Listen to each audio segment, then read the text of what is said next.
Muzina la Atate ndi la Mwana ndi la Mzimu Woyera. Amen.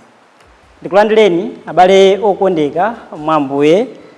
Lero lachisanu pa 14 February chaka chimene cha 2025. Ndipo mawu oyamba akuchokera m'buku la Genesis mutu 3 ndime ya 1 kulekera 8. Amene akutiwerengera mawu oyamba ndi Joel Son wa Holy Childhood, utumiki wa ana, kuchokera ku St. Peter the Apostle, Utali 1 Parish, Diocese ya Mangochi. Ndipo mtengo wabwino ndi monga adalembera Mariko Woyera mutu 7 kuyambira ndime ya 31 kulekera 37. Amene akutiwerengera mawu a mtengo wabwino komanso kutigawira mawu ndi Reverend Father Stephen Limbani Kasimu, kuchokera ku St. Peter the Apostle, Utali 1 Parish, Diocese ya Mangochi. Mawu oyamba. Mawu a m'buku la Genesis. Njoka inali yochenjera kupambana zamoyo zonse zimene mu chauta adazilenga. Njoka idafunsa mkazi uja kuti, kodi zoona kuti Mulungu adakuletsani kuti musadye zipatso za mtengo uliwonse m'munda muno? Mkazi uja adayankha kuti, tingathe kudya zipatso za mtengo uliwonse m'munda muno, kupatula okhawo umene uli pakati pake. Mulungu adanena kuti tisadye zipatso za mtengo umenewo, ngakhale kuzikhuza, chifukwa choti tikazangotero tizafa. Koma njoka idayankha mkaziyo kuti, iyayi, kufa simuzafa konse. Mulungu amadziwa kuti inu mukazadya zipatso zimenezi maso anu adzatsekuka, ndipo muzakhala monga momwe alili Mulunguyo. Muzadziwa zabwino ndi zoyipa. Tsono mkaziyo adaona kuti mtengo ndi wokongola, ndiponso kuti zipatso zake zingakhale zokoma kudya. Pompo adayamba kukhumbira kuti adyeko zipatso azakhale wanzeru. Motero adathyola zipatso zina za mtengowo nadya. Tsono zida adapatsako mwamuna wake, ndipo Yesu adadya. Atangodya choncho adazindikira kuti ali maliseche. Choncho adasoka masamba a mkuyu navala. Madzulo dzuwa litapepa, awiriwo adamva mtswatswa chauta akuyenda m'mundamo. Ndipo iwo adabisala mkatikati mwa mitengo kuti iye angawaone. Mawu a Ambuye. Ambuye akhale nanu, akhalenso ndi mzimu wanu. Mawu a mtenga woyera monga adalembera Mariko. Ulemu kwa inu Ambuye. Pa nthawi yomweyo Yesu adachokanso ku dera lija la ku Tiro nayenda kudusa dera la ku Sidoni, kupita ku nyanja ya ku Galileya, kudzera pakati pa dera la mizinda 10. Anthu ena adabwera kwa iye ndi munthu yemwe anali gonthi ndi wokalamba movutikira. Anthuwo adampempha Yesu kuti amchiritse pomusanjika manja. Munthuyo Yesu adamtengera munthu uja pambali nkumchosa pa khamu la anthu. Adapisa zala m'makutu a munthuyo nalavula malovu nkukhuza lilime la munthu uja. Adayang'ana kumwamba nazuma nkumuwuza kuti, efata, ndiye kuti sekuka. Pomwepo makutu a munthuyo adasekuka, ndipo chimene chinkamanga lilime lake chidamasuka mpaka adayamba kulankhula bwino lomwe. Yesu adalamula anzake a munthuyo kuti musakauze wina aliyense zimenezi, koma ngakhale adawalesa mwamphamvu choncho, iye adanka nalengeza ndithu zimenezi. Ndipo anthu adazizwa kopitilira ndithu, adati, ameneyu amachita zonse bwino, ngakhale agonthi amawachirisa nkumamva, ndipo osalankhula amawalankhulitsa. Mthenga wa Ambuye. Ulemu kwa inu Ambuye Yesu Kristu.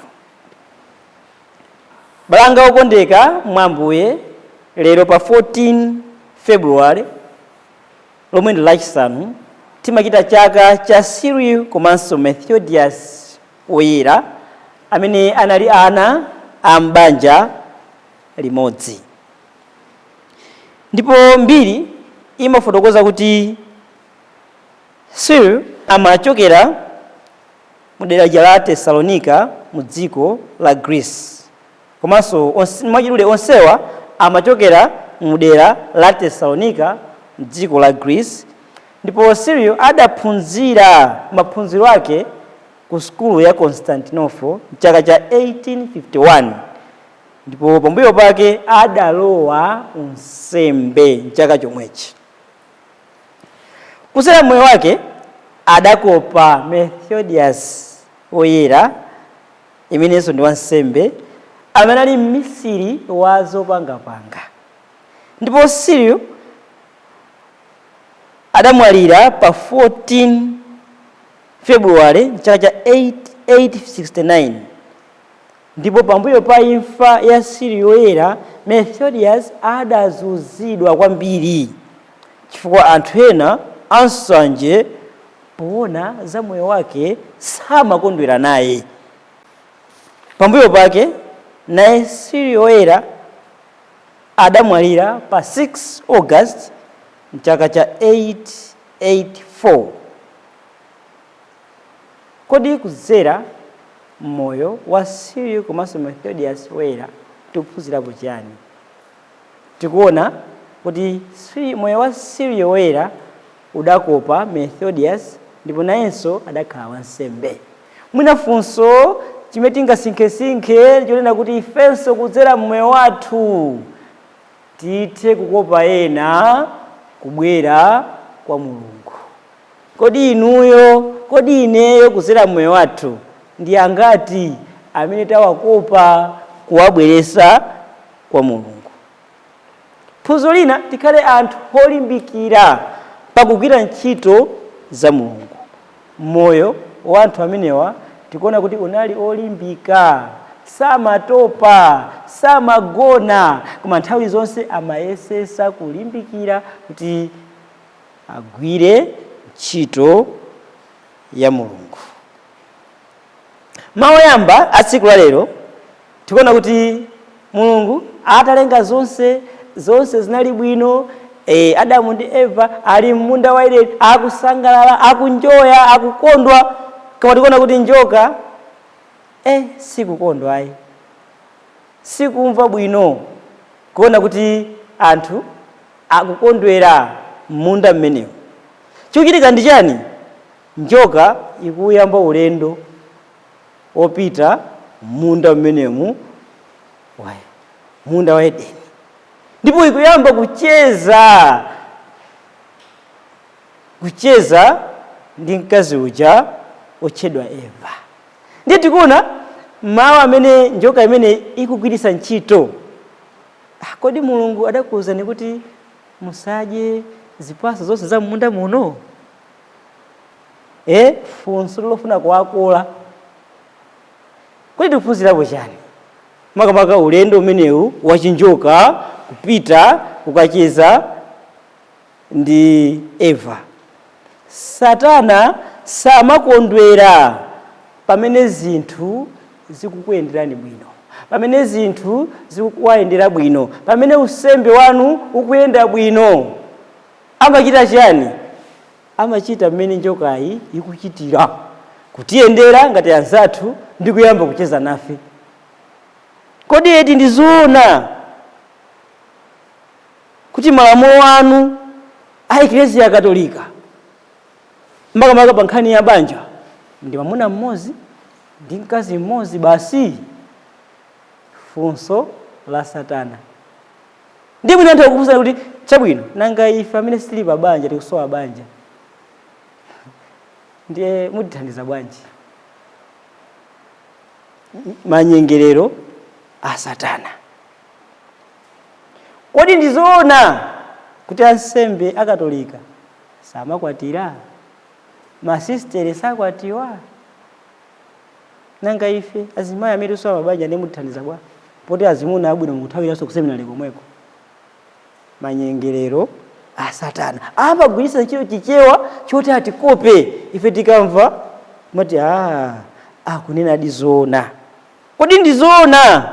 Ndizoonadi kuti mukwanisa kupereka dziko lonse zipangizo za ulimi zosika mtengo, inu mungakwanisa kuyambira kumpoto, kunsanje, kapena dziko lonse mungakwanise inu?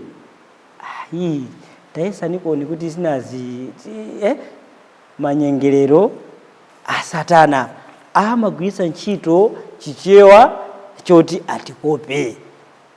Phunziro lina, inu ndine tikuyenera kuchenjera ndi manyengerero a Satana. Satana amabwera kwa ife ndi manyengerero osiyana-siyana. Mwina kumpingo kwathu adatisankha kukhala cheya kapena wamkulu woyendesa chuma chapatchalichi. Ndiye Satana sakukondwa, monga takamba kale kumami samakondwera pamene ena akuyendesa zinthu bwino, ndiye amabwera. Kodi inu nzotheka kuti kuyendesa kusunga ndalama zimenezi mpaka kwa zaka zitatu olosachesapo pang'ono? Kamuzi kokha inu tangotenganipo lero lokha, mukatenga lero basi ife mwetu kuyamba kutani kodi kuchosa. Tikuziwa kuti ndalama za ziko inde, koma tangochita nikoni kamuzi kokha lero inu zitherapo mpa nsakuchipinda izi. Tikuziwa kuti ndinu abambo okhulupirika inde, ndinu amayi okhulupirika inde, koma lero nkamuzi kokha inu. Manyengerero andani kodi? A Satana. Tikuziwa kuti ndinu ansembe ndithu, ndinu asistere inde, koma lero kamuzi kokha basi. Manyengerero a Satana amabwera ndi zichewa zotikopa, ndipo ife tikamva timamva kukoma ndi kugwera muzenje limeneli. Ndiye tikuona kuti Adamu ndi Eva atachimwa, Mulungu adayamba kuwasakasaka. Ndiye kuwasaka chonchi tikuona kuti aliyense akunamizira anzake. Akufuna kutiphunzitsa chiyani? Tisanamizire ena pamene tachimwa. Tisanamizire ena. Zonse zimene timachita ife ndi kuti ndifeyo. Ineyo ngati bambo Limbani, pamene ndachimwa sinkhani yonamizira bambo mfumu wanga kuti ayi andichimwisa ndi yawo. I'm responsible, you are responsible. Tisanamizire ena. Ambiri mwa ife timalephera kuvomera pamene talakwisa. Kandi kuseminari kumene zinthu zavuta, atithamangisa, atichosa, mwakuti tivomereze kuti inde ndinalakwisa, inde ndinalumpha mpanda, inde ndinalezera, inde ndinapanga zakuti. Timayamba kumunamizira mwina wansembe wina, ndichosa ndamene chama ndisaka. Ayi, be responsible ni machimo athu. Shuka pamaso pa Mulungu akatiyankhire sinzathu ayi. Ndife ni yake.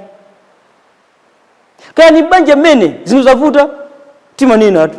Aneba ndamene atani kodi andithesera banja. Banja amuna manganda anebana. Koma ndinu amene mwina mmakauza chinsisi cha banja lanu, zochitika za mbanja mwanu kwane banja. Iwo anangopezitapo chani? Njira mwina amafuna amuna nondikale.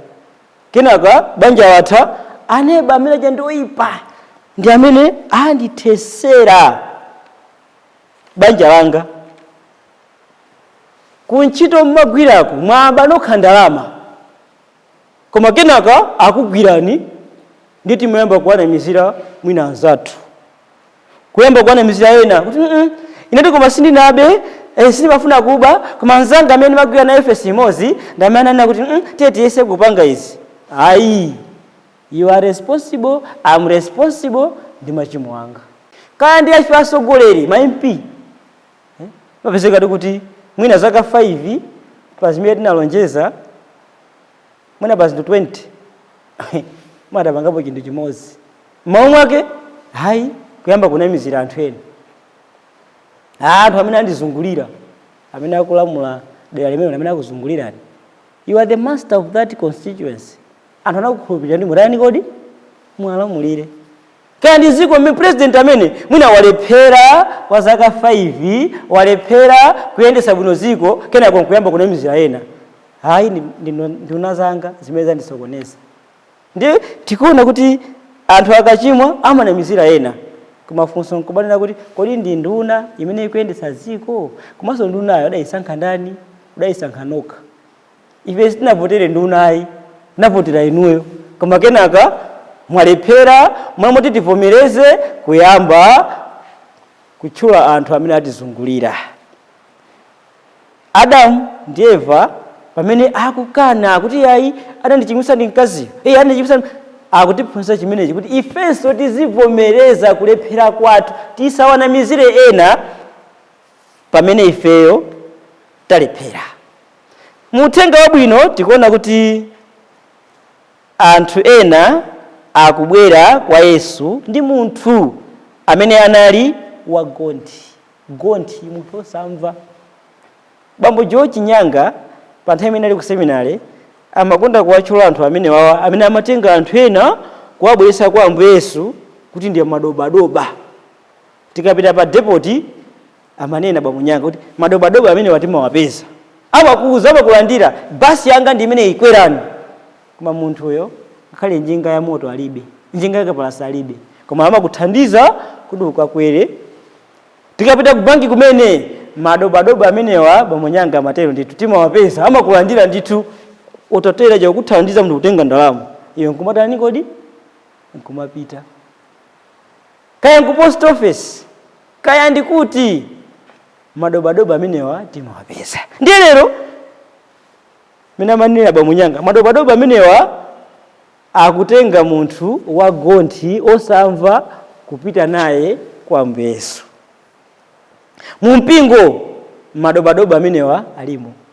Mwinanso ife ansembe ndi madobadoba amene timakhala tikulalika kuwathandiza anthu kuti amvese za Mulungu. Kwa mwina funso ndonena kuti kodi ifeyo ndife madobadoba otani? Pali madobadoba ena amawathandiza anthu kuti amvese mawu a Mulungu.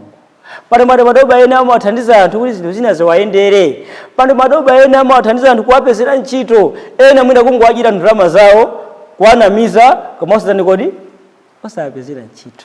Ndipo pali madobadoba ena amene amapezeka mu mpingo amene ndithu cholinga chawo ndi kugwesa atumiki a Mulungu, ndi kugwesa mpingo, ndi kugwesa chuma cha mpingo, ndi kugwesa moyo wa Chikhristu kulimana. Mwina funso ndonena kuti limene tingalisinkhisinkhe mawu amene wawa kuti ndife adobadoba otani? Owathandiza ena kuziwa za Mulungu kapena owathandiza ena kupita ku Jehena? Ulemu ukhale kwa Atate ndi kwa Mwana ndi kwa Mzimu Woyera, monga panali poyamba, tsopano ndi masiku onse ndi pa nthawi zosatha. Amen. M'dzina la Atate ndi la Mwana ndi la Mzimu Woyera. Amen.